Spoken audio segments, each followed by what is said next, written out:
ইন্নামা আমরুহু ইযা আরাদা শাইআন আইয়াকুলা লাহু কুন ফায়াকুন। আমার প্রভুর মুখ থেকে কোন শব্দটা বের হলে ফায়াকুনের পর্যায়ে আসতে 1 সেকেন্ডের সময় লাগে না। জোরে জোরে বলেন সুবহান। দাউদ নবীর তেলাওয়াত শুরু হয়ে যাবে, দাউদ পড়তে থাকবেন। আমার কিছুক্ষণ পরে ডাক দিবে, দাউদ রে তুই আর কোরআন শরীফ পড়িস না। দাউদ স্টপ হয়ে যাবেন, দাউদ নবী বন্ধ হয়ে যাবেন। আমার মাবুদ ডাক দিবে, আমার হাবিব কই গো, আমার বন্ধু কই? হাবিব, আমার কোরআনের জন্য দাউদ নবী কষ্ট পায় নাই। আমার কোরআনের জন্য দাউদ উহুদের ময়দানে দাঁত ভাঙে না। দাঁত ভেঙেছ তাহলে তুমি ভেঙেছ। আমি একটু বাস্তব ওয়াজ আপনাদের শোনাতে চাই। আমি দেখেছি হাজিরা যখন উহুদ পাহাড়ের পাশে গিয়ে দাঁড়ায়, এমন একটা হাদি নাই রে উহুদ সে পাহাড়ের পাশে গেলে চোখে পানি আসে না। যদি বলি হাদি কেন কান্দ পাহাড়ের পাশ, হাজি বলে হুজুর এই তো গো এই উহুদ, যে উহুদেরই পাশে নবী দিনের জন্য দাঁত ভেঙে দিয়েছে। পাহাড়ের নিচে ঘুমিয়ে আছেন নবীজি চাচা বীর আমির হামজা। আমির হামজার কবরের কিনারে দাঁড়াইয়া একটু চোখ বন্ধ করলে, একটু রাখা ভাই আসলে যেন দেখা যায় রে কবরের ভিতরে আমির হামজা জিন্দা বসা। আল্লাহ ওয়াজ করেন, লা তাকুলু লিমান ইউকতালু ফি সাবিলিল্লাহি আমওয়াত বাল আহইয়াউ ওয়ালাকিন লা তাশউরুন। দাঁত ভেঙে ক্ষান্ত হয় না উহুদের ময়দানে। কপালের ডান দিক দিয়া লোহার কড়া মাথার হাড় ভেদ করে ভিতরে ঢুকে পড়েছিল। আমার নবী উহুদের মাঠে একটা গর্তের ভিতরে পড়ে যান। সঙ্গে সঙ্গে খবর হয়ে গেল কোতেলা মুহাম্মাদ, মুহাম্মদ নাই রে, মুহাম্মদ চিরবিদায়। শয়তান মাদুদ খবরটা ছড়াই দিয়েছে মতান্তরে। কাফির বেঈমানেরা সারা যুদ্ধের ময়দানে কিছুক্ষণের মধ্যে খবর ছড়াই দিছে মুহাম্মদ না। সাহাবীরা কান্দে, কার জন্য বেঁচে থাকবি রে, কারে মুখ দেখাবি, কেন রে দুনিয়ায় বেঁচে থাকবি, দিনের নবী না এ মুখ দুনিয়ায় কারে দেখাবি? হযরত আলী বলেন, আমার নবী নাই এ খবর শুনিয়া আমি আলী পাগল হইয়া যাই। একবার দৌড় দিলাম, যারা শহীদ হয়ে গেছে ওখানে গিয়ে তালাশ করলাম, আমার নবীরে পাইলাম না। যারা বেঁচে আছে ওখানে যাইয়া রাসূলকে তালাশ করে পাইলাম না। হযরত আলী উহুদের মাঠে সিজদায় পড়ে মাওলানা অন্যায় করে দেয়া হইও না, ঈসা নবীর মতো তোমার বন্ধুকে আকাশে তুলে দিও না। অমনি দেখা যায় নবীর একজন সাহাবী দৌড়ে আসে, আলী কান্দে, আলীর কানের গোড়ায় মুখ লাগায় কয়, আলী দে রাসূল মরে না। হযরত আলী বলে, কোথায় রে আমার দিনের নবী, লইয়া যা আমারে। হযরত আলী গিয়ে দেখ আমার নবী উহুদের ময়দান গর্তের ভিতরে কাইত হয়ে বইরা রয়েছে। হযরত আলীকে দেখে দিনের নবী বলে, আলী আমি তো তোরই তালাশ করতেছি। হযরত আলী বলে, হুজুর সারা মাঠে খবর হয়ে গেছে আপনি শহীদ। নবী আমার দিকে বলে, আলী রে আমার দাঁত ভেঙে পড়ে গেছে রে, লোহার কড়া মাথার হাড় ভেদ করে ভিতরে ঢুকে গেছে। আলী রে মাথা ব্যথা আর সহ্য করতে পারি না, দরজার বাইরে রে আলী পারবি কামড় মারিয়া লোহার কড়াটা তুইলা দিতে। আরাম করে কোরআন শরীফ আছে। অমনি পেছন দিক থেকে নবীর একজন সাহাবী দৌড়ে এসে কয়, হুজুর আমি কামড় মেরে লোহার করে তুলে দেই। আমার মোবারকের দুই দিকে মজবুত করে ধরে উপরে নিচে দুই দাঁত দ্বারা কামড় মেরে টানে, কিতাবে আছে লোহার কড়া নবীজির মাথার হাড় ভেদ করে ভিতরে এত বেশি মজবুত হয়ে বসে গিয়েছিল, টানতেছে কিন্তু লোহার কড়া মাথা ছাড়ে না। ওই সাহাবীও কামড় ছাড়ে না। সাহাবী বাচ্চা প্রথম কামড়ে যদি লোহার করা তুলতে না পারি আমার নবী কষ্ট পাবেন বেশি। আশিকে রাসূল কথাটা তাদের মুখে শোভা পায়, তোমার আমার মুখে শোভা পায়। তুমি আর আমি জিলাপির আশেক, আমি তীর আশেক, তুমি আর আমি আল্লাহর হাবিবের আশেক না। 100 টাকা চাওয়া হয়, 1 টাকার নোট বের করে দেই, সাহাবীরা জীবন দেয়, এদের মুখে আশিকে রাসূল বাক্যটা মানা।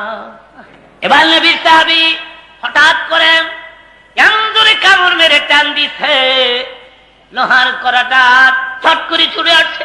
ঠিক কিন্তু ওই সাহাবী সাথে সাথে 2টি দাঁত ভেঙে পড়ে যায়।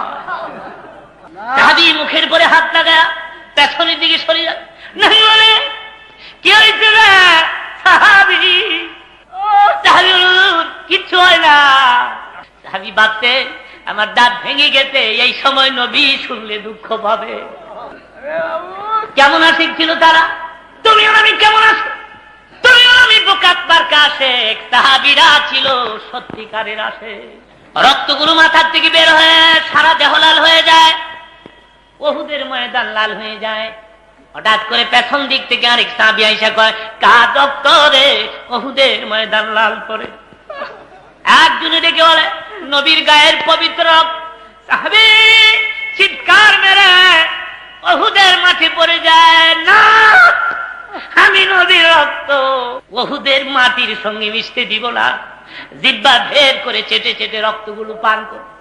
আমার নবী পেছনের দিকে তাকায় কয়, সাহাবী রে আমার রক্ত পান করলি না দুজক হারাম করলি? মদিনায় খবর হয়ে গেল দিনের নবী উহুদে শহীদ। মদিনার অবস্থাটা কি হয়েছিল শোনেন। চারদিক থেকে মদিনার ছেলেরা বের হয়ে যায়, মদিনার মেয়েরা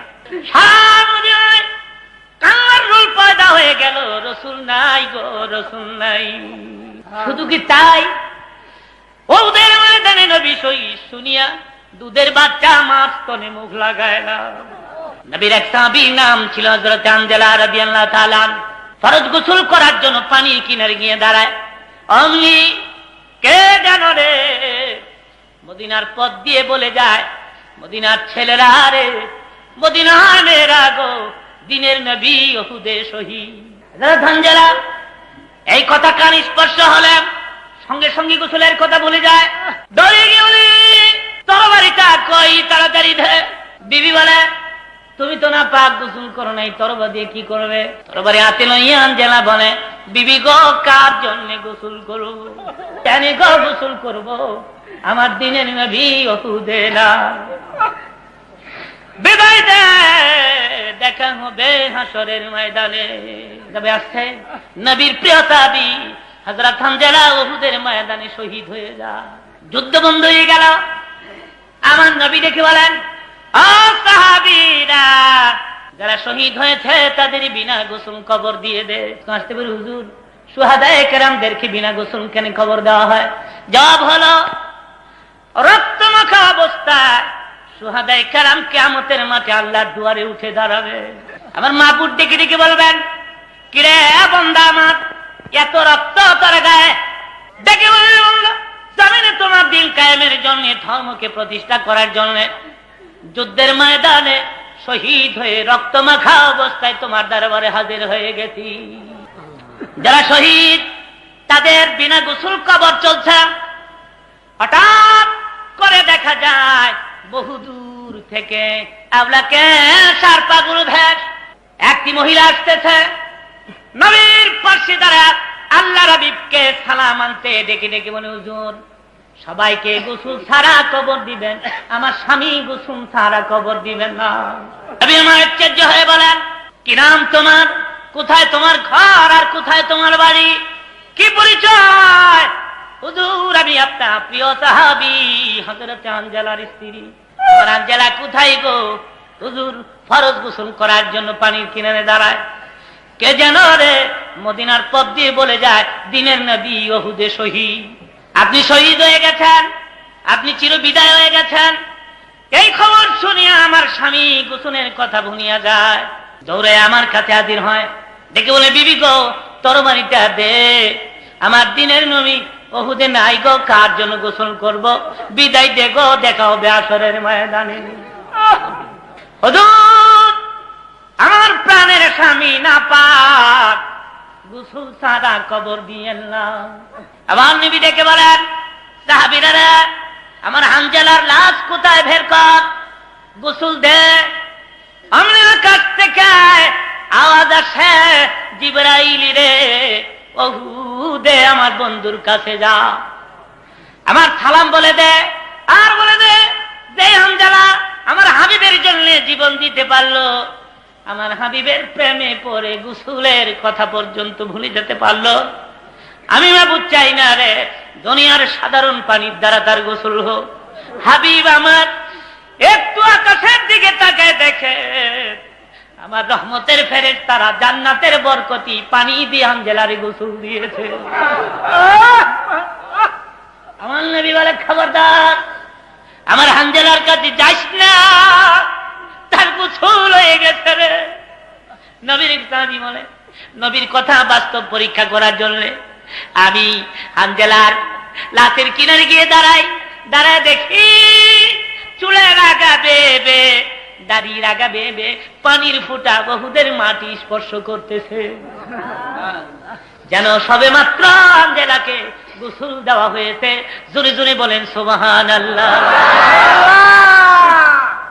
এরা ছিল আশিক রাসূল, নবীর জন্য জীবন দেয়। আশিক রাসূল কথাটা তাদের মুখে শোভা পায়, তোমার আমার মুখে কোনোদিন শোভা পায় না। যুদ্ধ বন্ধ হয়ে গেল, আমার নবী মদিনার দিকে রওনা। কিন্তু বলছেন দুইজন সাহাবীর কাঁধে ভর করে আমার নবী যান, পা দুটা জমিনের সঙ্গে লেগে লেগে যাচ্ছে। রক্ত শূন্য অবস্থায় আমার নবী দুর্বল হয়ে গেছে। হুজরার ভিতরে ঢুকার আগে আবু বকর সিদ্দিক ডেকে বলে, হুজুর, হুজরার ভিতরে ঢুকার আগে একটু বসেন সিঁড়িতে টেক লাগাইয়া। আমার নবী ডেকে বলে, আবু বকর, আপনারা দেখেছেন আমার দুটি দাঁত ভেঙে গেছে, কপাল ছিদ্র হয়ে গেছে, আমার শরীর থেকে রক্ত কমে গেছে, হাঁটতে পারি না। আপনারা কি চান না আমি নবী একটু বিশ্রাম নেই? আবু বকর বলুন, বেয়াদবি মাফ করবেন, অবশ্যই আপনি আরাম করবেন, আমরা সবাই মিলে আপনার খেদমত করব। আমি কেন বলছি, কালকে সারা মদিনায় খবর হইছে আপনি শহীদ হয়ে গেছে।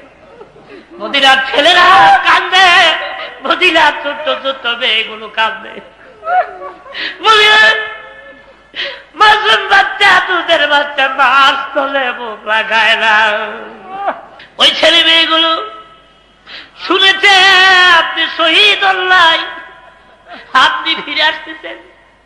সমস্ত ছেলে মেয়েগুলো আসতেছে দৌড়াইয়া রাহমাতুল লিল আলামিন এক নজর দেখার জন্য।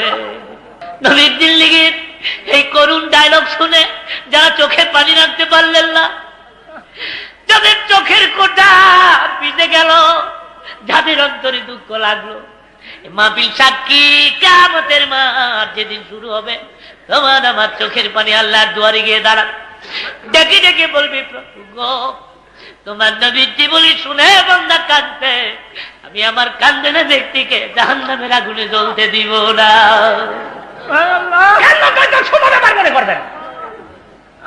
চোখের পানির মূল্য কত জানে?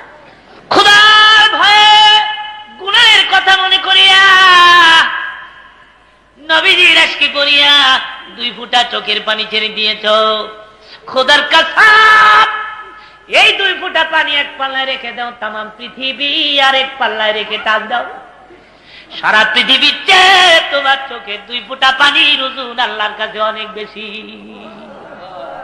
আল্লাহ ওয়াজ করেন, ফালিয়াদহাকু কালিলান ওয়ালিয়াবকু কাসীরা, বেশি বেশি করে কাঁদ, কাঁদলে রুহু সাফ হয়, কাঁদলে গুনাহ মাফ হয়, কাঁদলে খোদা রাজি হয়। জোরে বলেন সুবহানাল্লাহ।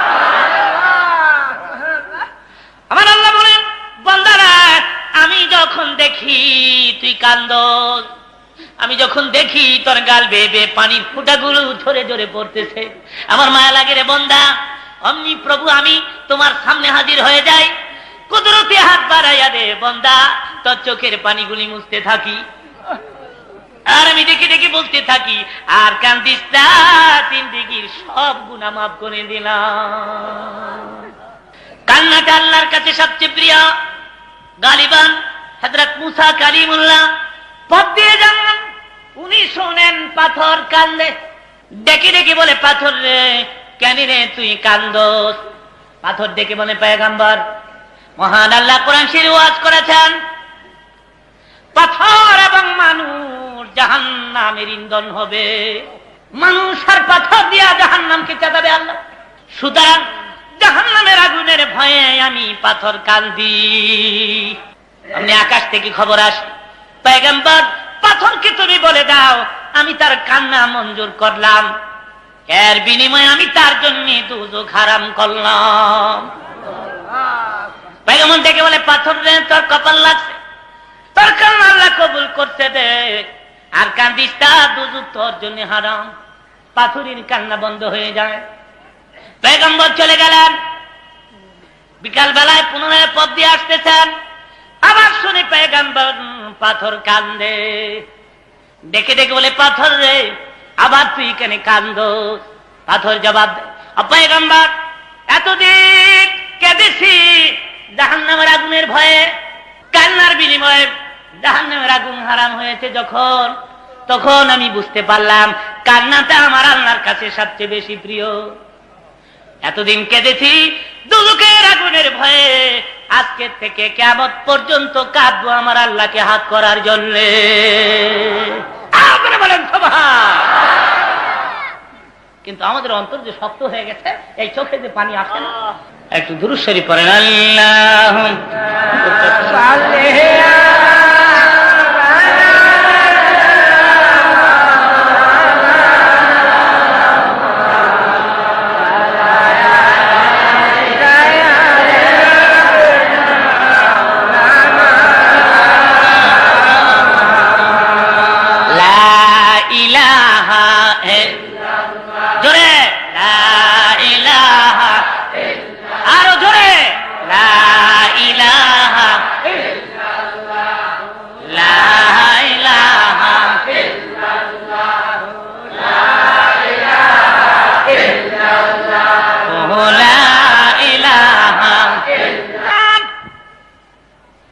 বলতে বলতে মদিনার ছোট্ট ছোট্ট ছেলে মেয়েরা আমার নবীর চারদিক দিয়ে ঘেরাও করে দাঁড়ায়।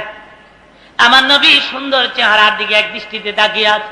এখানেই কথা শেষ নয়, হুজুরের জীবনী খুলে দেখেন। জীবনের প্রথম যেদিন সোনার মদিনায় হিজরত করেছিলেন, মদিনার ছোট্ট ছোট্ট ছেলে মেয়েরা চারদিক থেকে আমার নবীর শানে নাচ গাইতে গাইতে চারদিক থেকে জমা হতে থাকে। সেদিনের নাচ কত সুন্দর ছিল। ছেলেরা বলতেছিল, তালাল বাদরু আলাইনা মিন সানিয়াতিল বিদাই ওয়াজাবাত শুকরু আলাইনা মাদা লিল্লাহি দাই। মদিনার ছেলেরা, মদিনার মেয়েরা, দেখিয়া যা আমাদের মদিনায় পূর্ণিমার চাঁদ উঠেছে। নবীর উঠে চারদিক দিয়ে ঘেরাও করে দাঁড়াইছে। মদিনার ছোট্ট ছোট্ট ছেলে মেয়েরা মাথা বেঁকা করে হুজুরের চেহারা দেখতে ছেলে মেয়েদের কষ্ট হয়। অনুভব করতে পেরে আমার নবী উটের পিঠ থেকে লাফ মেরে জমিনে নেমে যান। অমনি ছেলে মেয়েরা ঘেরাও করে দাঁড়ায়। আমার নবী আর চোখে পানি রাখতে পারে না, কাঁদেন আর দুই হাত ছেলে মেয়েদের মাথার উপরে বুলিয়ে দেন। ডেকে ডেকে বলেন, ও মদিনার ছেলেরা, ও মদিনার মেয়েরা, তোমরা কি আজীবন এভাবে আমার পাহারা দিয়ে রাখবে? সব সময় আমাকে দেখে রাখবে, আমাকে ভালোবাসবে, আমাকে আদর যত্ন করবে, কোনদিন তোমরা আমাকে ভুলবে না। আমি আমার মায়ের দেশ জন্মভূমি মক্কা নগর থেকে তোমাদের দেশে, মক্কার লোকেরা আমারে তাড়িয়ে দিতে, মক্কার লোকেরা আমার ভালোবাসে না, তোমরা কি আমারে ভালোবাসবে? নবীর কলিজা ছিঁড়ে গিয়েছিল যেদিন নবী মক্কা থেকে মদিনার পথ বাইতুল্লাহ কিনারে দাঁড়াইয়া বাইতুল্লাহর গিলাফ ধরে নবী কাঁদবে, বাইতুল্লাহ রে প্রাণ ভরে আমি তোর খেদমত করতে পারলাম না। প্রাণ ভরে তোরে শান্তি লইয়া প্রভুর পায়ের সামনে চেষ্টা করতে পারলাম না। বাইতুল্লাহ রে, আমার মন চায় না, তথাপি তোরে তুই আমি মদিনায় যাই। মদিনায় যাওয়ার পরেও তুমি বাইতুল্লাহকে ভুলে গেছিলেন? বারবার অপেক্ষায় থাকতেন কোন দিন আপনাদের হবে কেবলা পরিবর্তনে। জবানের সুবহান। দেখে মনে আল্লাহ বাইতুল মাকদাসকে কেবলা বানাইয়া আর কত আমি নামাজ পড়ব, কোন যাবো আমি আমার মুখমণ্ডল কাবার দিকে ফিরাই। বারবার দরখাস্ত করলে দরখাস্ত মঞ্জুর হয়। নামাজের মাঝখানে আল্লাহর নোটিশ এসে গেছে, ফাওয়াল্লি ওয়াজহাকা শাতরাল মসজিদিল হারাম। এই মুহূর্তে তুমি তোমার মুখমণ্ডল কাবার দিকে ফিরাও। দুনিয়ার মুহূর্ত দেরি না করে নামাজের মাঝখানে মুখটাকে কাবার দিকে ফিরাই। যেই মসজিদে দাঁড়িয়ে, সেজন্য মসজিদের নাম রাখা হয়েছে মসজিদে কিবলাতান। দুই কিবলার মসজিদ, জোরে কোন সুবহানাল্লাহ। আজ উনি ডেকে ডেকে বলেন, মদিনার ছেলেরা, মদিনার মেয়েরা রে, তোমরা কি দিব এইভাবে? ভাইয়ের আমার, কালকে সকালে মাদ্রাসায় ভর্তি হয়ে যান, তালিমুল ইলম হন, কোরআন শরীফ শিখান। এই অবস্থায় যদি আপনার মৃত্যুর পরোয়ানা আসে, আপনার জিন্দেগির কবরের আযাব মা। আর যদি কোরআন শরীফ হারা হয়ে মরেন, কোরআন শরীফের তেলাওয়াত না শিখিয়া, কোরআন শরীফ পড়া না শিখিয়া যদি মৃত্যুবরণ করেন, আপনারা আফসোস করবেন, দুঃখ করবেন। কোন দিন যেদিন কিয়ামত কায়েম হয়ে যাবে। আরবের বড় বড় কবিরা বলতেছে, লাইসা হাযা কালামুল বাশার। আব্দুল্লাহর পোলা, আমরা অস্বীকার করলাম, এটা বশর রচিত আওয়াজ নয়, এটা মানুষের ভাষা নয়, এটা আসমানি আওয়াজ। আবার নবী দেখি বলে, আগেই তো বলছিলাম তোমরা পারবা না। লোকেরা বলে আগে যে বুঝি নাই। আমার নবী বলেন, কি বুঝো নাই? লোকেরা বলে কি যে বুঝি নাই, হিডেই বুঝি নাই। বুঝি না, কি বুঝো না? কি যে বুঝি না, হিডেই বুঝি। সব মাথা খারাপের দল। এবার আপনারা চিৎকার করে জোরে সরে বলবেন, কোরআন শরীফ এটা কার ভাষা? হয় নাই? আর জোরে বলেন, কার ভাষা কোরআন শরীফ? সেই কোরআন শরীফ আজকে অধপতিত, লাঞ্ছিত, অপমানিত, উপেক্ষিত, পদদলিত। এর বাস্তব প্রমাণ চান? আমি এক এক করে আপনাদের সামনে তুলে ধরছি। শ্বশুর বাড়ির থেকে রেডিও পাইয়া তার গিলাপ লাগায় ট্যাটুন দিয়া, টেলিভিশনের কাবার ফিট করে জাপানি ট্যাটুন দিয়া, কোরআন শরীফের গিলাপ লাগায় বাবার একটা ফোন করা, কিছু কাপড় বেশি হয়েছিল ওটা দিয়া। টেলিভিশনের কাবার ময়লা হয়ে গেল, বারবার স্বামী তার স্ত্রীকে ধমক দেয়, টিভির কাবার ময়লা হয়ে গেছে, সাবান দিলি না। ওই ফেতনি, বন্ধু বান্ধব দেখলে কি কইব? টেলিভিশন কাবারটা ময়লা হয়ে দিছে। অবশ্য আমার আল্লাহর কোরআনের গিলাপ 6 মাস যাবৎ কেউ ধরে না, ঘরের দুলাবাড়ি উড়িয়া যাইয়া আমার আল্লাহর কোরআনের জামা ময়লা হয়ে গেছে। একদিনও স্বামী বিবিকে ডেকে ডেকে বলে, বিবি আমার আল্লাহর কোরআনের জামা একটু সাবান দিলি না। কিতাবে আসছেন, বাশার হাফি মদ খুঁড়ছিল, তো প্রস কোয়ার্টার থেকে মদ খাইতে রওনা করেছে, পৌঁছে যাবে, চারদিক থেকে বাদ্যযন্ত্রের আওয়াজ যাচ্ছে। বাশার হঠাৎ করে দেখে পথের মাঝখানে ছোট্ট একটা টুকরা, এতে লেখা রয়েছে বিসমিল্লাহির রহমানির রহিম। বাশার টুকরাটা হাতে ধরে চুমু খায় দিতে লাগে। ডেকে ডেকে বলে, আমার সঙ্গের সাথীরা, যা তোরা প্রস্কোটারে যা, মদের আড্ডাখানায় যা, আমি আজকে যাব না। টুকরা হাতে করে বাড়ি থেকে ডেকে বলে, মা পথের মাঝে চলতে গিয়ে ছোট্ট টুকরা পাইছি, মা গো বলো তো এই টুকরার ভিতরে কার নাম লেখা? বাশারের মা টুকরা হাতে লইয়া চোখে আর পানি রাখতে পারে না, পানিগুলি ছেড়ে দিয়ে ডাক দিছে, আল্লাহ তুমি কি আমার বাশারকে মঞ্জুর করেছ? দেখে বলে, বাশার রে কই পাইলি? মা গো পথের মাঝে পড়ে। বাশার রে এই কাগজে তোর ওই প্রভুর নাম, যে প্রভু তোরে তৈরি করেছে।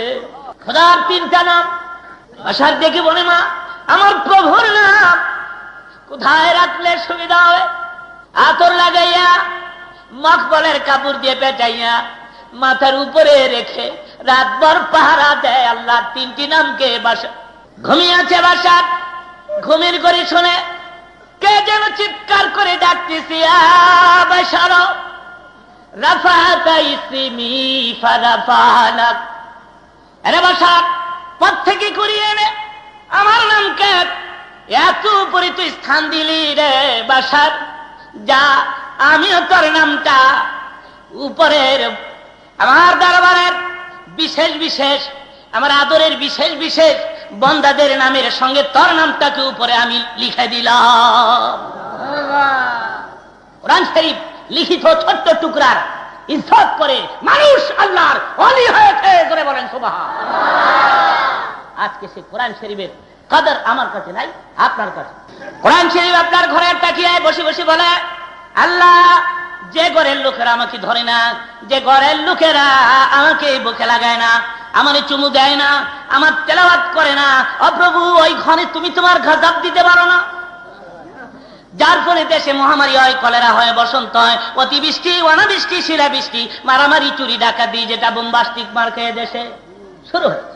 আমি বলবো খোদার কসম, গভর্নমেন্ট থেকে নিয়ে শুরু করে এদেশের নিম্ন স্তরের সাধারণ মানুষ আবার যদি এদেশের করে করে কোরআন শরীফের তেলাওয়াত চালু করে দিতে পারো, খোদার কসম এদেশে আবার শান্তি আসবে। শুধু সাইনবোর্ডে শান্তি আসবে।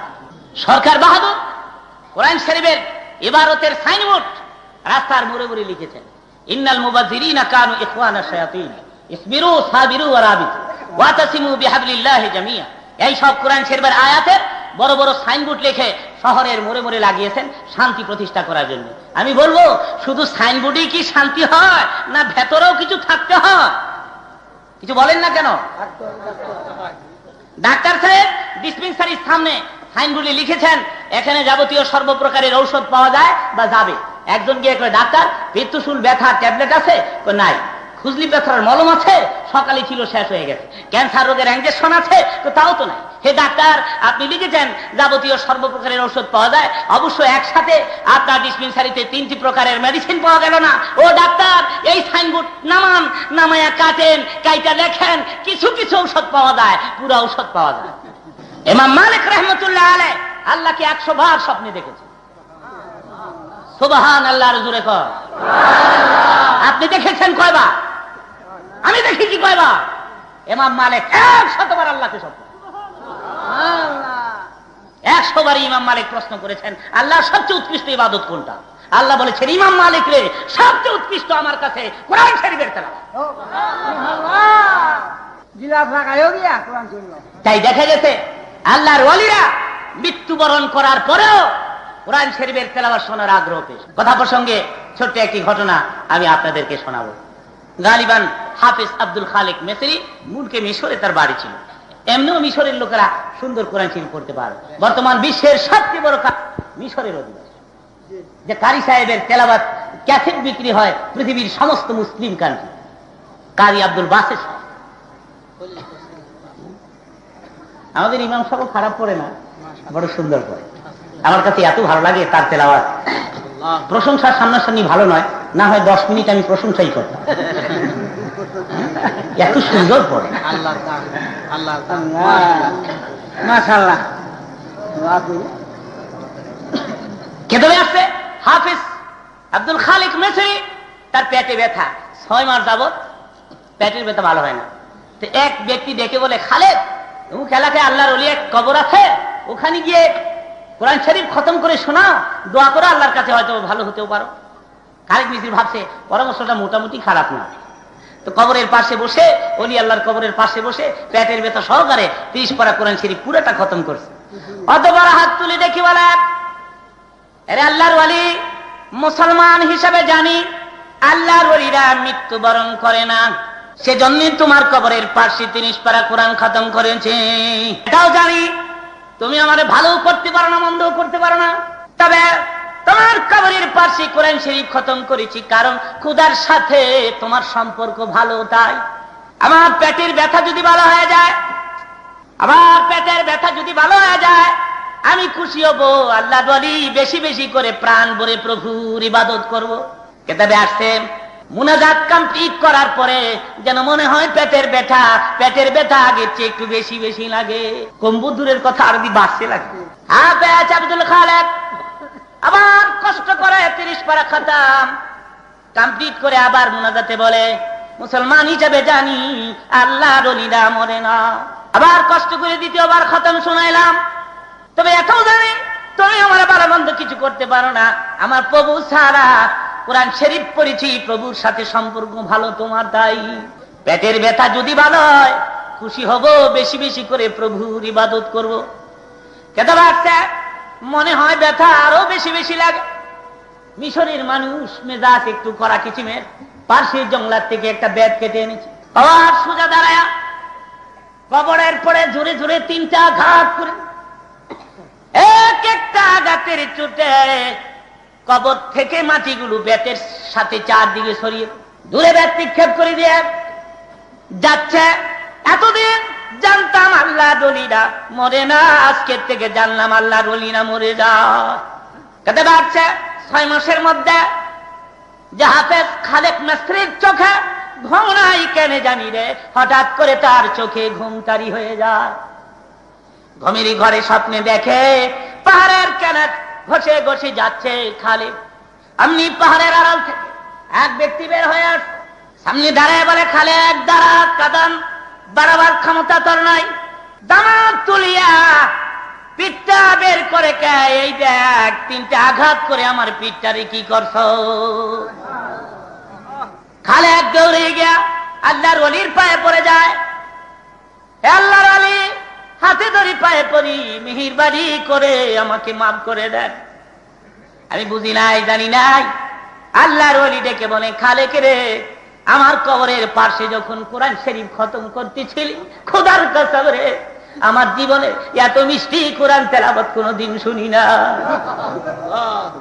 পুরা কোরআন শরীফ খতম শুনেছি রে খালেক, আমার তৃপ্তি মিঠে নাই।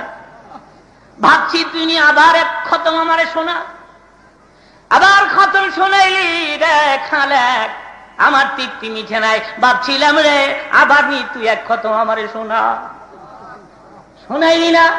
এইভাবে আঘাত করে দিলি পিঠের পরে। খালেকরা আজ আমি তোরে ছাড়ছি না। খালিক মিস্ত্রি পায়ে পড়ে চোখের পানি ছেড়ে দিলেন, যদি ক্ষমা না করেন এই কাদাম আমি ছাড়বো না। এনে আমার পিঠটাকে বেটে দিলাম, আঘাতের বিনিময়ে যতগুলো আঘাত পারেন আমারে দেন, যা শাস্তি মনে চাই তাই দেন, তথাপি আমাকে মাফ করতে হবে। আল্লাহর ওলি ডেকে বলে, খালেক রে, আঘাতের বিনিময়ে আমি তোরে আঘাত দিতে চাই না, আমার একটা আবদার পুরা করবি কিনা বল। খালেক বলে, হুকুম দেন, জীবনের বিনিময়ে হলেও আমি আপনার কথা রাখবো। আল্লাহর ওলি ডেকে বলে, খালেক রে, আঘাতের বিনিময়ে আঘাত দিতে চাইলা, ওয়াদা দে রে, প্রতি মাসে মাসে আমার কবরের কিনারে এক কোরআন খতম শোনাবি। খালেক মিস্ত্রি ডেকে বলে, পৃথিবীতে যতদিন বেঁচে থাকবো প্রতি মাসে মাসে তোমার কবরের পাশে দাঁড়াবো গো, আল্লাহর ওলি এক কোরআন খতম আমি তোমারে শোনাবো। সঙ্গে সঙ্গে ঘুম ভেঙে যায়। কিতাবের সে ঘুম থেকে উঠা দেখে পেটের ব্যথা নাই। যারা বলেন সুবহানাল্লাহ। আল্লাহর ওলিরা মরে গিয়েও কোরআন শরীফের তেলাওয়াত শোনার আগ্রহ পেশ করেছে, আর তুমি আর আমি ঘুরছি আজকে গানের পেছনে, বাদ্যের পেছনে, যন্ত্রের পেছনে। ট্যাপরাকুটার অভাব নাই। এদেশের ছেলেরা বিদেশ চাকরি করে, আসার সময় 2-3টা করে নিয়ে আসে। হাজি সাহেবরাও কম আনে না, হাজি সাহেবরাও হজ থেকে আসার সময় ট্যাপরাকুটার নিয়ে আসে। আজ থেকে মনে হয় 3-4 বছরের আগের কথা। জেদ্দা এয়ারপোর্টে দেখি এক হাজি সাহেব ট্যাপরাকুটার নইছে 6টা। একটা কথা মিথ্যা বললে কিয়ামতের মাঠে আগুনের কেচি দিয়ে আল্লাহ জিহ্বা কেটে দিবে। 6টা ট্যাপরাকুটার। আমি কি গাছটির কি 6টা লইছি, এক গাছ 6টা লইছি। আমি 6টা লইছেন কি খালি ঘুরালাম মক্কা মদিনা। 2 মাইয়ার জামাইয়ের লেগে 2টা আর 4 পোলার লেগে 4। মাইয়া নাকি আবার কয়ে দিছে হজ করেন না করেন ট্যাপ ছাড়াই। জামাই নাকি আবার কয়ে দিছে তোর বাবা বলে মক্কা যাই গো ট্যাপ আনতো বস নাহলে তোরে কিলে হুতাইলামু। এ তো হলো এদেশের অবস্থা। ট্যাপরা গোড়া অভাব নাই শোনার ভালো। রাস্তাঘাটে ট্যাপরা গোড়ারের গানের যন্ত্রণায় কানের পর্দা ফেটে যায়। বাসে উঠলে চল, একজনে বাধা দিলে 32 জনে কয় বাজান বাজান। আর আমার মতো একজন মোল্লা টাইপের আরে ভাই গান বাজায় মোল্লাই কি কর। এবার এদেশে কিছু অপদার্থ গায়কের আমদানি হয়েছে, এরা আবার ইসলামের ইতিহাসের উপরে গান গায়। কেরা হোতায় ফেটো ভাড়া দিলে কুলফু আল্লাহ বাড়ে না, ইসলামের ইতিহাসের গান গায়। গানটা কি? ওসমান গানি মেলা করল ফাতেমারা ঘৃণা করল রে, আরে সব খানা পাথর হইল। এন গিয়েছে 2 রাত বাড়ি মারছেও কাজ ফিরালে আসো। টেপড়ে গোটারি গান হইনা বুড়া বেটায় কানতে কানতে দাড়ি ভিজাই লইতেছে। আরে কে লেগে মেলাটা করলো রে, করছিল ফাতেমারে দিয়ে লইতো। আল্লাহ গেল নি ফাত করইয়া, আমি খাইতারলাম না নি, বুড়াই বলে খাইতারলাম না নি, বুড়াই বলে খাইতারল।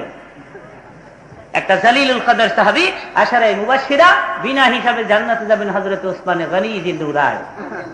ও মিয়া সেই ওসমান গনি তার সামনে একটা মিথ্যা তহমত লাগায়া এদেশের অপদার্থ গায়কেরা গানের একটা ক্যাসেট ছেড়ে দিল। আর এই সব ক্যাসেট দোকানে দোকানে মুসলমান নবীর উম্মতের আওয়াজ। হ্যাঁ, বিলালের দাড়ি, তারপরে আর উফন্না দলনা অনেক সব আছে, এইসব দাড়ি মিথ্যা কথা। অবশ্য হযরত ওসমান গনি হযরত আলীর জন্য কি না করেছে আমি সংক্ষেপে বলে দিচ্ছি যখন মনে হয়ে গেছে। দেখে বলে আলী আমার মা ফাতেমা তোমাকে স্বামী বানাবার জন্য রাজি হয়েছে, আমি রাসূল তো আগেই রাজি। তবে আরবের বড় বড় ধনীরা ফাতেমা বিয়ের প্রস্তাব দিলে নবী হ্যাঁ না কিচ্ছু বলে না। আবু বকর সিদ্দিক দেখে বলে আলী রে আমার মন বলতেছে তুই কোন দিন ফাতেমার বিয়ের প্রস্তাব লইয়া নবীর দরবারে যাবি, সে অপেক্ষায় নবী দিন গুনতেছেন। আলী বলেন মুরব্বী যখন বলেছেন তখন মনের কথা নবীদের কাছে বলে দেখি। আমার নবী বসা, অমনি হযরত আলী দৌড়ে গিয়ে বলে হুজুর একটি কথা বলার জন্য আসছি। নবী বলেন বলো বলো, পারমিশন দিলাম। হযরত আলী বলেন না হুজুর কিছু না। নবী বলেন আলী কি যেন বলার জন্য এসে থমকে দাঁড়ালি, থেমে গেলি, বলো পারমিশন দিলাম। হযরত আলী বলেন না হুজুর কিছু না। আমার নবী বলে আলী গোপন করো না, আমি বুঝতে পেরেছি তুই বুঝি ফাতেমারে বিয়ে করতে চাস। শেষ পর্যন্ত কথাটা নবীর পবিত্র জবান থেকে বের। হযরত আলী ডেকে বলে আমি আলী গরিব মানুষ, টাকা নাই পয়সা নাই, আমি যদি ফাতেমারে বিয়ে করতে চাই ফাতেমা রাজি হবেননি, রাহমাতুল লিল আলামিন রাজি হবেননি। নবী ডেকে বলে আলী রে আরবের বড় বড় ধনীরা আমার মায়ের বিয়ের প্রস্তাব নিয়ে আস। হ্যাঁ না কিচ্ছু বলি না রে আলী, আমি অপেক্ষায় ছিলাম তুই কোন দিন ফাতেমার বিয়ের প্রস্তাব নিয়ে আসবি। আমি তো আগেই রাজি, ফাতেমা রাজি হলি হয়। তাহলে বোঝা গেল মেয়ের পারমিশনেরও প্রয়োজন। আপনি শুধু বেগম চয়েস করবেন, বেগম বুঝি আপনারে চয়েস করার অধিকার পায় নাই। আপনি শুধু দেখবেন সুন্দর কিনা, লাল সুন্দর কিনা, নাকটা তিরিকা দিল্লাহ চোখা কিনা। আপনার স্ত্রী বুঝি দেখবে না দেখি আমার জামাই নিয়ে আবার কালা মার্কা, নাক নিয়ে আবার বোসা লাগিয়া রয়েছে। আল্লাহর হাবিব সবগুলো মেয়েকে মেয়েদের পারমিশন নিয়ে বিয়ে দিয়েছেন। কিতাব পড়ে দেখেন। প্রশ্ন আসতে পারে কেমনে পারমিশন নিতেন? নবীর সুন্দর একটা কায়দা জানা ছিল। কায়দাটা কি আমি বলছি। মেয়ে ঘরের ভিতরে বসা, বাইরে দাঁড়াম, আল্লাহর হাবিব ছেলের নাম প্রস্তাব করতেন, মা অমুকের ছেলে অমুক তোমাকে বিয়ের প্রস্তাব দিয়েছে। মেয়ে যদি চুপ থাকতো তাহলে রাসূল বুঝতেন মেয়ে রাজি। আর সুকুতুনি সুরে যা বলা হয়, চুপ থাকলে বোঝা গেল রাত। আর যদি চুপ না থাকে আপকা কুদুমদা উঠে চিল্লাই নাম শুনতে পারি, তাহলে বোঝা গেল। নাম শুনলে যদি চুপ থাকে তাহলে বোঝা গেল। আজ আজকে নবী ডেকে বলে, মা ফাতেমা, এমন একটা যুবক ছেলে তোরে বিয়ের প্রস্তাব দিয়েছে গো মা, যেই ছেলেটি আমার হাতের জীবনের প্রথম মুসলমান। আমার এমন একটা যুবক ছেলে তোরে বিয়ের প্রস্তাব দিয়েছে, আমার সাহাবীদের ভিতরে সবচেয়ে বড় আলেম। আলা মাদিনাতুল ইলমি আলিউন বাবুহা বলা হয়েছে। রাসূল ইরশাদ করেন, আমি আলেমের শহর, ওই শহরের দরওয়াজা হয়েছে আমার আলী। দেখে বলে, মা এমন একটা যুবক ছেলে তোর বিয়ের প্রস্তাব দিয়েছে গো মা, সাহাবীদের ভিতরে সবচেয়ে বড় বীর যোদ্ধা আসাদুল্লাহিল গালিব, শেরে খোদা। আমা ফাতেমা, আলী তোরে বিয়ের প্রস্তাব দিয়েছে। ফাতেমা বুদ্ধিমতী ছিলেন, জ্ঞানী ছিলেন, গুণী ছিলেন। মনে মনে ভাবলেন, আমার বাবা ইচ্ছা করলে শুধু আলীর নামতে আমার কাছে বলতে পারতেন, আলীর নাম বলার আগে এত গুণগান, এত প্রশংসা আলী। তখন ফাতেমার বুঝার আর বাদ রইল না, আমার বাবা আলীকে আমার জন্য চয়েস করেছেন। উনি চুপ রয়ে গেলেন। চুপ রয়ে গেলে আমার নবী কিতাবে আসছে, মুস্কি মুস্কিয়ে হাসতে হাসতে বের হয়ে আসছে। যারা বলেন সুবহানাল্লাহ। দেখে বলে, আলী রে, তোর কপাল লাগছে রে আলী। একটু কপালেরই ব্যাপার।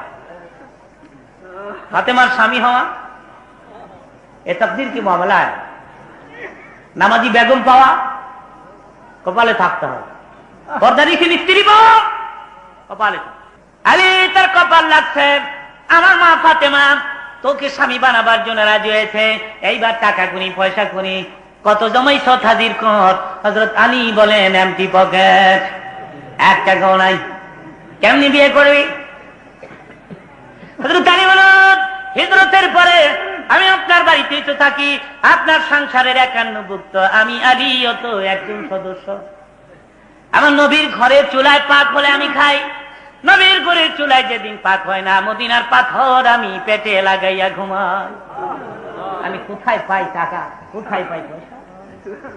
তো হুকুম যদি দেন, যুদ্ধের ময়দান থেকে মালে গানিমাত হিসাবে 3টা জিনিস পেয়েছি, একটা ঘোড়া, আরেকটা তরবারি, একটা ঢাল। হুকুম দেন 3টা ফাতেমার জন্য বাজারে বিক্রি করি। আমার নবী ডেকে বলে, আলী রে, তরবারি ঘোড়া বিক্রি করিস না, যুদ্ধ বন্ধ হয় না রে আলী, অহরহ যুদ্ধ লেগে আছে। যা রে আলী, বাজারে ঢাল বিক্রি করতে যা। ঢাল হাতে লইয়া হযরত আলী দৌড়াচ্ছে। অমনি প্রতিমধ্যে ওসমান গনির সঙ্গে সাক্ষাৎ। দেখে বলে, ওসমান গনি, আলী, এই ঢাল যদি আমি খরিদ করি আমার কাছে বিক্রি করবে কিনা? হযরত আলী বলেন, কোন আপত্তি নাই, কত টাকা দিতে হবে আলী? হযরত আলী বলেন, একটা দাম ধরিয়া লইয়া যান। আমার কাছে বেশি যদি থাকতো আমি বেশি দিতাম, 480 দিরহাম, মতান্তরে 440 দিরহাম আমার পকেটে আছে রে আলী, দিবি? এই দিরহামগুলির বিনিময়ে ঢাল আমাকে দিবি কিনা? হযরত আলী ঢাল ওসমান গনির কাছে দিয়ে টাকাগুলো পকেটে লইয়া দৌড়াচ্ছেন নবীজির দরবারে। পেছন দিক থেকে চিৎকার করে ডাকে ওসমান গনি, আলী রে, বহুদূর থেকে পাগল হইয়া দৌড়াইলাম পথের মাঝে তরে ধরার জন্য, ঢাল কেনার জন্য আমি পেরেশান হয়ে গেলাম। আলী রে, এই ঢালটার কি প্রয়োজন ছিল, একটু জিজ্ঞাসাও করলি না? হযরত আলী ডেকে বলে, শোনেন নাই ফাতেমার আমার বিয়ের তারিখ হয়ে গেছে? শোনেন নাই? এমনও দেখবেন যুবক যুবতীর যদি বিয়ের তারিখ হয়ে যায়, যুবকেরও ঘুম হয় না, যুবতীরও ঘুম হয় না, ছেলেরও ঘুম হয় না, মেয়েরও ঘুম হয় না, বড় বড় চোখ করে খালি চায় থাকে। দাদিয়ে কয়, ঘুমাস না কি লিগা? কয়, চোখ বন্ধ হয় না, চোখ। আবার বলার উদ্দেশ্য হলো, তোমার আমার বিয়ের তারিখ হলে আনন্দের খেলায় যদি চোখে ঘুম না আসে, আমার আল্লাহর হাবিবের সাহাবীদের অন্তরে বুঝি আনন্দ ছিল না? এ বলেছে ছিল না, 1000 বার ছিল, 2 কোটি বার ছিল। হযরত আলী বলে, শোনেন না, আমার আর ফাতেমার বিয়ে ঠিক হয়ে গেছে। এই টাকা যত তাড়াতাড়ি নবীর দরবারে পৌঁছাই দেই, ওসমান গনি ভাই, আমার নবী খুশি হয়ে যাবেন। সেজন্য আপনাকে প্রশ্ন করতে ভুলে গিয়েছিলাম, ঢালটা কেন কিনেছেন? এবার বলেন তো, ঢালটা কেন কিনেছেন? হযরত আলী ওসমান গনি বলেন, আমার আবদার আগে পুরা হবে কিনা বলো? হযরত আলী বলেন, কি আবদার বলেন, আমি চেষ্টা করব। ওসমান ওসমান গনি ডেকে বলে, আলী রে, এই ঢাল এখন কার? কেন আপনার? টাকা পেয়েছো কিনা? পেয়েছো। আরে মনে কিছু নিস না, টাকা তো দিলাম, ঢালটা পুনরায় রে আলী তরে ফিরাই দিলাম। তাহলে আশ্চর্য হয়ে দাঁড়িয়ে আছেন, বাক শক্তি বন্ধ হয়ে আস। ডেকে বলে, ওসমান গনি ভাই, আমার বিপদের দিনে এত বড় উপকারটা কেন করলেন? এই কারণটাও আমি জানতে চাই। এমন সময় দেখা যায় কান্দে রে ওসমান গনি, গাল বেয়ে বেয়ে পানির ফুটাগুলো ঝরে ঝরে পড়ে, মাটি ভিজে যাচ্ছে, বুক ভিজে যাচ্ছে, দাড়ি ভিজে যাচ্ছে। হযরত আলী ডেকে বলে, কেন কান্দেন? কি দুঃখ আপনার? বলে। ওসমান গনি বলে, আলী রে, দুঃখ না, কিয়ামতের মাঠ যেদিন শুরু হয়ে যাবে, মানুষগুলো পানি পানি বলে যখন চিৎকার মারবে, কেন কঠিন ময়দানে রে আলী, আমার জীবনের কিছুই যদি মঞ্জুর না হয়, আমি ওসমান গনি সিজদায় পড়ে যাব।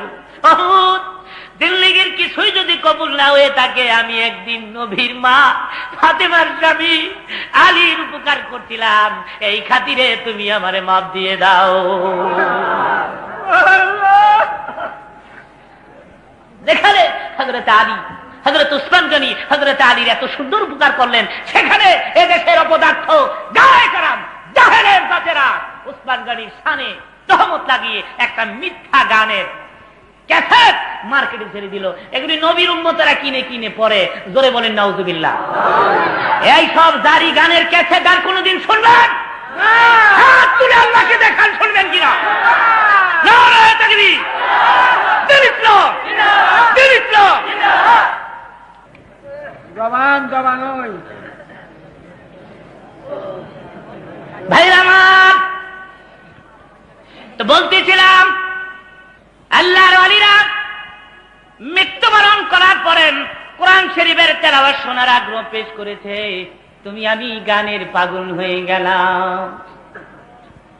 আবার ঘরে ঘরে কোরআন শরীফের তেলাওয়াত চালু করেন, আবার গ্রামে গ্রামে মাদ্রাসা কায়েম করেন, আবার প্রতিদিন শোয়ার সময় সূরা মুলুক তেলাওয়াত করে শোন।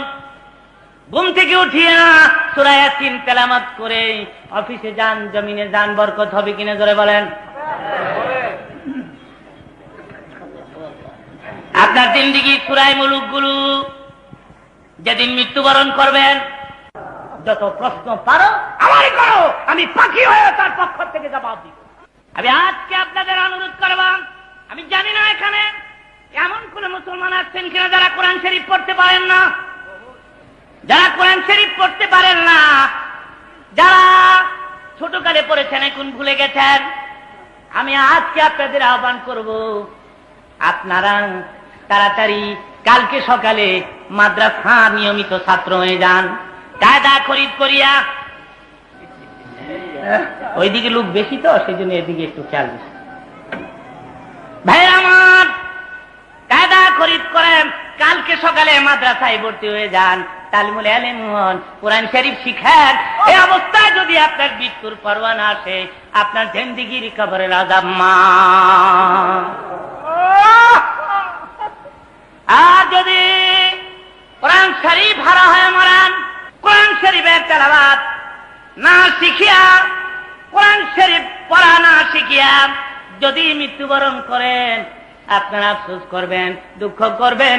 কোন দিন যেদিন কিয়ামত কায়েম হয়ে যাবে, আমার মাবুদ কোটি কোটি জনতার সামনে হযরতে দাউদ আলাইহিস সালামকে ডেকে বলবে, দাউদ নবী গো, আজকের কিয়ামতের মাঠে একটু কোরআন শরীফ থেকে তেলাওয়াত করে শোনায় দাও। আরো কত নবী পয়গম্বর কিয়ামতের মাঠে থাকবেন, দাউদ নবীকে এখানে কোরআন শরীফ পড়তে বলা হবে? জবাব হলো, দাউদ নবীকে আমার আল্লাহ সুন্দর একটা কণ্ঠ দান করেছিলেন, এই মধুর কণ্ঠ দুনিয়ার আর কোন পয়গম্বরকে দেন নাই। আমাদের রাসূল এটা আলাদা। জোরে কোন সুবহান, আর জোরে কোন সুবহান।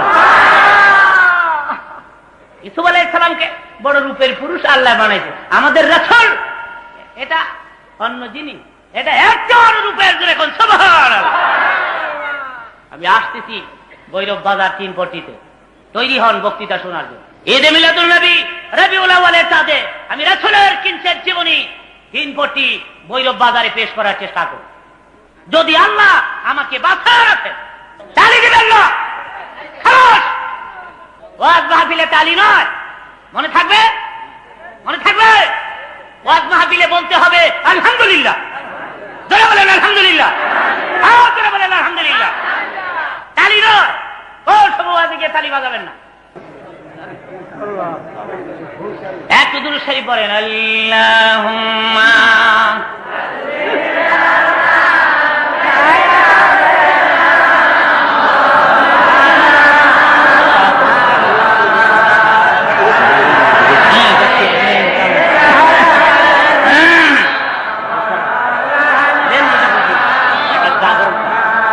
মহব্বতে জোরে সরে পড়েন। আল্লাহুম্মা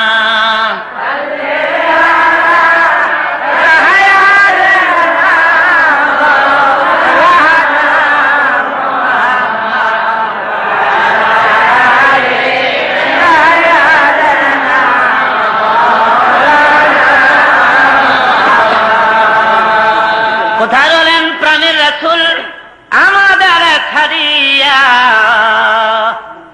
আপনি ছাড়া কি লাভ হবে আমারা ধরাই বাঁচিয়া। আল্লাহ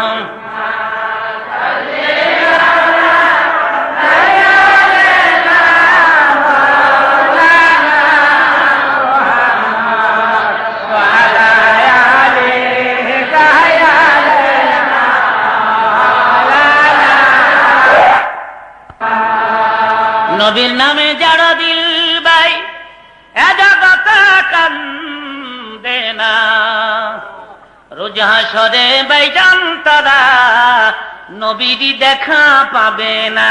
বালাগাল উলা বিকামালিহি কাশাফাদ দুজা বিজামালিহি হাসানাত জামিউ খিসালিহি সাল্লু আলাইহি। লা ইলাহা, সবাই করুন, লা ইলাহা ইল্লাল্লাহ মুহাম্মাদুর রাসূলুল্লাহ। করে বলেন সাল্লাল্লাহু